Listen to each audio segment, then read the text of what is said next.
എൻ്റെ പൊന്നെ എവിടെ നോക്കിയാലും കുക്കർ ഷവായ നമുക്കൊന്ന് ട്രൈ ചെയ്ത് നോക്കാം. അതിന് വേണ്ടത് കാശ്മീരിയാണ്. എൻ്റെ അടുത്ത് ഇല്ലാത്തതുകൊണ്ട് ഞാൻ സാധാ ചില്ലി എടുത്തിരിക്കുന്നത്. അതും വിനാഗിരിയും ചൂടുവെള്ളം കൂടി ഒഴിച്ച് കുതിരാൻ വെക്കണം. അതുകൂടാതെ നമ്മൾ മിക്സിയുടെ ജാർ എടുത്തിട്ട് ചെറിയുള്ളിയും വെളുത്തുള്ളിയും ഇഞ്ചിയും മല്ലിയിലയും 2 തക്കാളിയും കൂടി ഇട്ടിട്ട് മിക്സിയിലിട്ട് സടപടേന്ന് അടിച്ചെടുക്കുക. അപ്പോൾ അതിങ്ങനെ ഒരു പേസ്റ്റ് കിട്ടും. അപ്പം ഞാൻ നേരത്തെ പറഞ്ഞു എൻ്റെ കാശ്മീരി ചില്ലി ഇല്ലെന്ന്. ഞാൻ അതുകൊണ്ട് മിക്സിയുടെ ജാറിലോട്ട് കാശ്മീരി ചില്ലി പൗഡറും കൂടി ആഡ് ചെയ്തിരുന്നു. അങ്ങനെ നമ്മുടെ ചിക്കൻ എല്ലാം നേരത്തെ ഇങ്ങനെ വെച്ചിട്ട് കത്തി വെച്ചും ഇതുപോലെ ഫോർക്ക് വെച്ചിട്ടൊക്കെ കുറേ കുത്തി കൊടുക്കണം. കുത്തി അതിൽ മസാല പിടിക്കാൻ വേണ്ടിയിട്ടാണ്, അത് കുത്തിപ്പറിച്ചെടുക്കരുത്. എന്നിട്ട് മസാലയെല്ലാം കൂടി തേച്ച് ഇതുപോലെ നല്ല സെറ്റാക്കി പുരട്ടി കൊടുക്കണം. അതിലെല്ലാം പിടിക്കണം. ഒരു 3-4 മണിക്കൂറെങ്കിലും മസാല പിടിച്ചിങ്ങനെ തേച്ച് വെച്ചാലേ അത് സെറ്റ് ആവത്തുള്ളൂ. അപ്പോൾ നല്ലപോലെ മസാല ചെയ്യുക. ഗ്ലൗസ് ഇടേണ്ടവർക്ക് ഗ്ലൗസ് യൂസ് ചെയ്യാം, ഇല്ലേ കൈയെല്ലാം കൂടി പുകയുവേ. ഇതൊരു കട്ട ഫ്ലോപ്പ് ആകുമോ സക്സസ് ആകുമോ എന്നൊന്നും അറിയത്തില്ല. എന്നാൽ എല്ലാവരും ടെസ്റ്റ് ചെയ്ത സ്ഥിതിക്ക് നമുക്കൊന്ന് പരീക്ഷിച്ച് നോക്കണമല്ലോ. അതല്ല അതിൻ്റെ ശരി.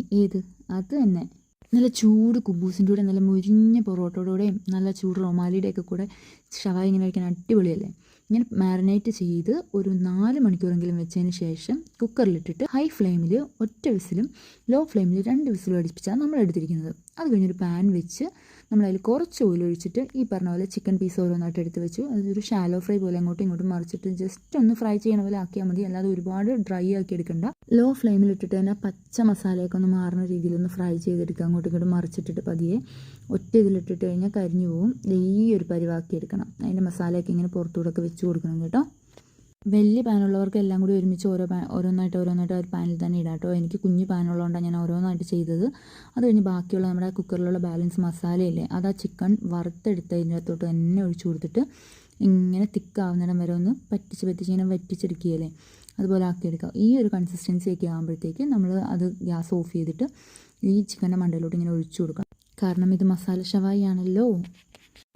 അങ്ങനെ ഫുൾ ചിക്കനിലോട്ട് മസാലയൊക്കെ ഒഴിച്ചിങ്ങനെ മസാല കുളിച്ച ചിക്കൻ ഇങ്ങനെ കിടക്കണം. അടിപൊളിയായി കാണാൻ തന്നെ.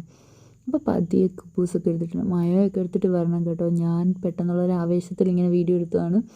മയോയൊക്കെ കൂട്ടി ഇങ്ങനെ ചിക്കൻ ഒരു പീസ് അതിൽ നിന്ന് ഇങ്ങനെ മുറിച്ചെടുത്തിട്ട് ഇങ്ങനെ വയലോട്ടൊരു സെറ്റാണത്. ട്രൈ ചെയ്ത് നോക്കാം കേട്ടോ എല്ലാവരും.